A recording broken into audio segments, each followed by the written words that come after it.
Le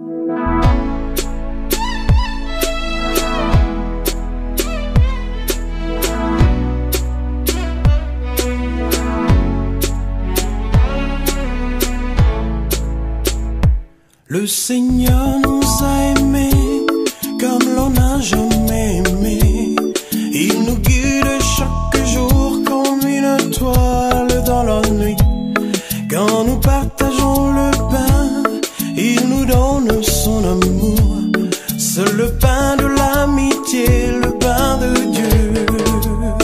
C'est mon corps, prenez et mangez. C'est mon sang, prenez et buvez. Car je suis la vie, et je suis l'amour. Ô Seigneur, ô Seigneur, ô Seigneur. Il a dit, c'est mon corps, c'est mon corps, prenez et mangez. Il a dit, c'est mon sang, prenez et buvez. Car je suis la vie, et je suis l'amour. Ô Seigneur, ô Seigneur, ô Seigneur.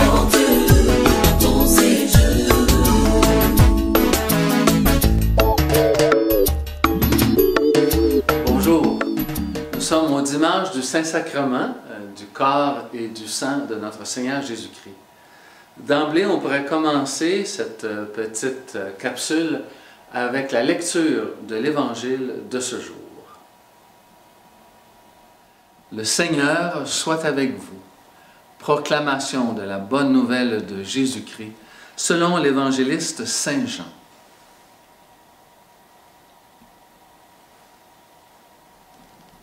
En ce temps-là, Jésus disait aux foules des Juifs, « Moi, je suis le pain vivant qui est descendu du ciel. Si quelqu'un mange de ce pain, il vivra éternellement. Le pain que je donnerai, c'est ma chair, donnée pour la vie du monde. » Les Juifs se querellaient entre eux. Comment celui-ci peut-il nous donner sa chair à manger? Jésus leur dit alors, « Amen, amen, je vous le dis, si vous ne mangez pas la chair du Fils de l'homme, et si vous ne buvez pas son sang, vous n'avez pas la vie en vous. Celui qui mange ma chair et boit mon sang a la vie éternelle, et moi je le ressusciterai au dernier jour. En effet, ma chair est la vraie nourriture, et mon sang est la vraie boisson. Celui qui mange ma chair et boit mon sang demeure en moi, et moi, je demeure en lui. De même que le Père qui est vivant m'a envoyé, et que moi je vis par le Père, de même celui qui me mange, lui aussi vivra par moi. Tel est le pain qui est descendu du ciel. Il n'est pas comme celui que les pères ont mangé. Eux, ils sont morts. Celui qui mange ce pain vivra éternellement. Acclamons la parole de Dieu. Comme l'on n'a jamais aimé. Pour les gens de son village, c'était les fils du charpentier. Il travailla de ses mains, comme l'ont fait tous ses voisins. Nous venons d'entendre un passage de l'Évangile de Saint Jean, au chapitre 6.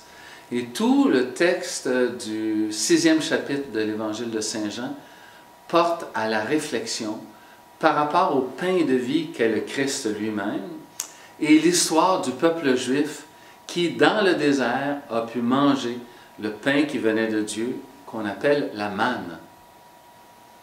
Alors le Seigneur nous offre aujourd'hui beaucoup plus que la manne. Il nous offre sa vie tout entière. C'est pourquoi il nous convoque, il nous interpelle pour qu'ensemble on puisse se rassembler et le célébrer. Dans le fond, faire mémoire, c'est un grand mémorial de toute la vie du Seigneur Jésus qui nous est offert à travers l'Eucharistie. Vous savez, les premiers chrétiens se sont rassemblés une fois par semaine et ils ont célébré la vie qu'ils avaient eue en abondance du Seigneur Jésus. Le jour du Seigneur est devenu pour les premiers chrétiens un moment important dans leur vie. Ils se rassemblaient et là, ils écoutaient l'Écriture, ils partageaient ensemble leur vie, les témoignages de vie, les conversions qui se vivaient. Et tous ensemble, d'un seul cœur, formaient une seule et grande famille. Évidemment, les communautés n'étaient pas nombreuses, par petits groupes de 50, peut-être même jusqu'à 100 personnes. Mais ils avaient pris conscience que la vie en plénitude avait été donnée par le Christ. Ils nous souhaitent de vivre cela encore aujourd'hui. Quand on se rassemble, c'est pour dire au Seigneur, oui, ta grâce est devant nous, nous en avons profité et nous voulons faire profiter nos frères et sœurs de tout ton amour. Nous devenons témoins. Et la nourriture des travailleurs de l'Évangile que nous venons chercher à l'Eucharistie nous permet d'être sur la route, d'être en chemin.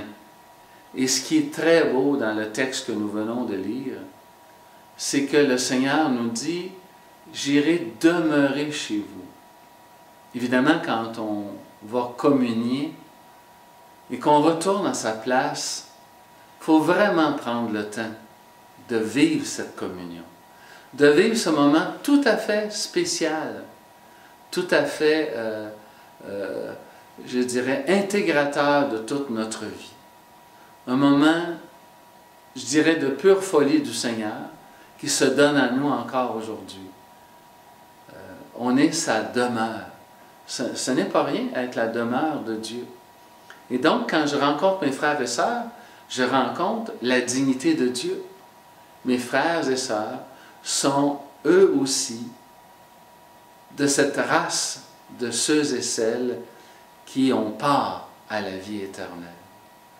Alors, je demande au Seigneur qu'il nous guide sur notre route, qu'il nous aide dans la prière, dans la communion, à la parole, au pain eucharistique, à la coupe.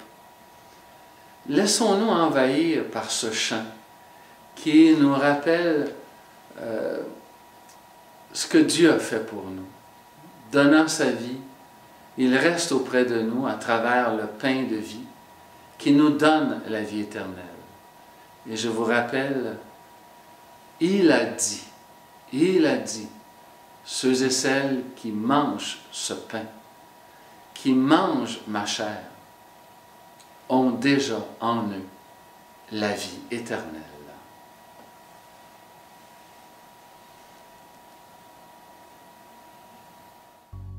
Reçois de moi le parfum qui t'est dû, la beauté de ton nom, oh, mon âme est perdue. Je veux n'être qu'à toi. Jésus, je t'aime.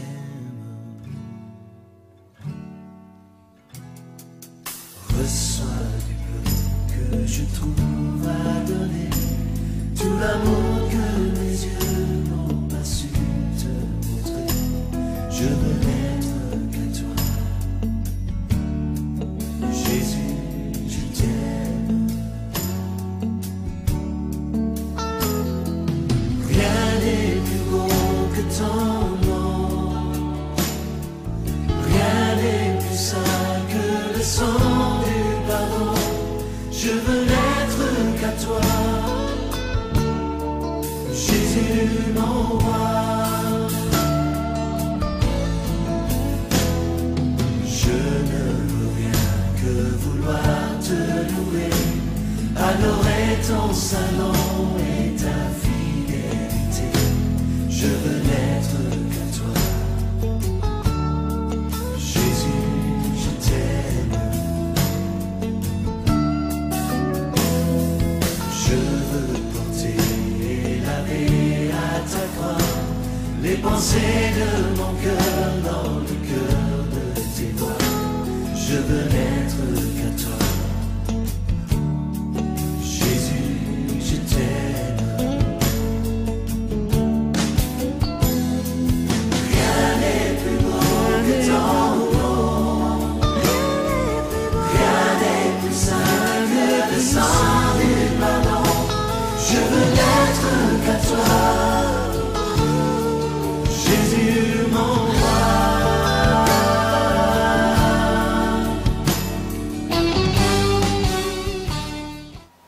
habiter la présence de Dieu, être dans un silence intérieur qui fait place à ce Dieu de tendresse et d'amour qui veut nous rejoindre sur nos routes d'hommes, de femmes, de jeunes, ce n'est pas banal. C'est quelque chose qu'on apprivoise avec le temps. C'est une réalité qui fait grandir en nous la vie de l'esprit. Vous savez, les premiers chrétiens, quand ils se rassemblaient et qui mangeaient le corps et buvaient le sang du Christ, certains prétendaient que c'était des cannibales, des anthropophages. On les accusait de manger le Christ. On ne savait pas trop qui c'était, mais on mangeait quelqu'un. Alors évidemment, chez les chrétiens, avec les siècles, on a bien saisi et bien compris que ce n'est pas le cadavre de Jésus qu'on mange quand on est dans la communion eucharistique. C'est le corps ressuscité du Seigneur. C'est lui qui se donne à nous. Et saint Augustin, avec cette belle phrase, disait « Devenez, quand il donnait la communion, devenez ce que vous recevez. » Et les gens pouvaient répondre « Le corps du Christ ». Évidemment, à l'ensemble de la communauté. L'ensemble de la communauté devenait le corps ressuscité du Christ pour aller en mission, pour aller vers leurs frères et sœurs qui en ont le plus besoin, les petits, les pauvres, les personnes marginalisées. La vie d'un chrétien sans cet aspect à la fois de la communion et à la fois du témoignage de vie, bien c'est une vie de chrétien qui se limite. C'est une vie de chrétien qui n'avance que très peu. Alors que quand on est dans la mission et que la nourriture des travailleurs de l'Évangile vient nous nourrir, je dirais, nous abreuver, bien, il y a là pour nous une vie en abondance. La vie éternelle, elle est déjà commencée. Et je l'ai déjà dit, la recherche du royaume des cieux et de sa justice, c'est d'abord ce que nous sommes invités à vivre. Le reste viendra en surplus. Le reste, évidemment, c'est le royaume des cieux de façon définitive après la mort. Mais voyez-vous la conversion que nous avons à faire? Passer de notre compréhension de la vie à une compréhension qui se fait en communion avec le Seigneur, qui se fait en union avec lui.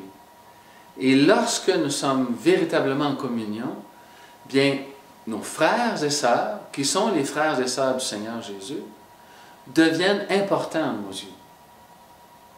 Leur secret demeurera leur secret, mais la vie sera partagée. L'Esprit en eux, l'Esprit en nous, nous aidera à vivre la communion encore plus pleine et plus particulière. Vous savez, en terminant, je veux juste vous dire que, dans le fond, je suis fier d'être prêtre. Je suis fier de célébrer quand la pandémie sera derrière nous. Je reprendrai les célébrations eucharistiques avec la communauté. Et je pense que c'est dans peu de temps, puisqu'on a déjà reçu de notre diocèse Saint-Jean-Longueuil le protocole pour le retour aux célébrations. Nous aurons le droit à 50% des personnes dans les célébrations. Chez nous, on a à peu près 125 places, donc on se retrouvera autour de 60 personnes. Mais on le fera savoir quand on réouvrira, bien sûr. Et il y aura un protocole à suivre. Mais je suis convaincu que nous avons tous hâte de revenir célébrer. De dire au Seigneur, oui, je veux par toute ma vie te rendre célèbre.